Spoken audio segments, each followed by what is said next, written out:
Now, the U.S. economy shrank at a 4.8% annual rate in the first quarter.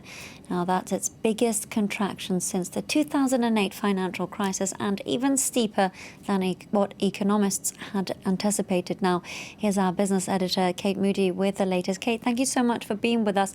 Can you tell us a little bit more about this data? Absolutely. It's the end of America's longest period of economic expansion on record, a step closer to almost certain recession, which is 2 consecutive quarters of negative growth. If you look at this graph, you can see that it is the first contraction since 2014, the sharpest drop since the end of 2008.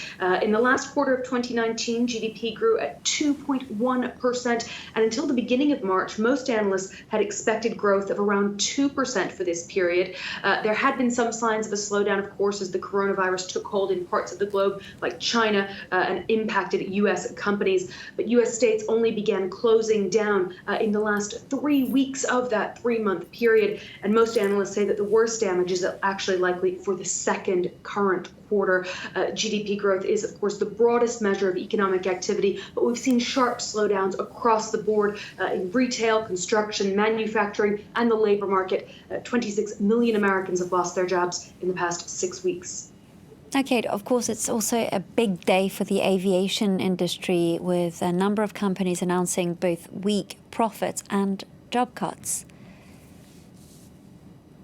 Yeah, absolutely. Among them is America's biggest exporter and one of its biggest single private employers, Boeing. The aviation giant has said it's going to cut at least 10% of its overall workforce. That works out to some 15,000 jobs, possibly more by the end of this year. Most of those job cuts expected in the commercial plane division. Its European rival, Airbus, has placed thousands of its workers on furlough. And this Wednesday, it spoke of the need to resize its business, which hints at some job cuts down the line. Carriers, of course, on the front line of this crisis as well. British Airways has announced 12,000 job cuts to come. Other airlines have placed thousands of employees on leave, but most analysts say that layoffs are inevitable. Now, global air traffic dropped by 53% this March compared to the previous March. That's according to new data from the International Air Transport Association. In the U.S., it's down 95% at the moment. Industry players have described this unprecedented drop in demand as disastrous, a body blow, the gravest crisis the industry has ever known. I'm reading some of the quotes there. Many say that it'll take at least 3 years to recover, many more years to actually return to growth.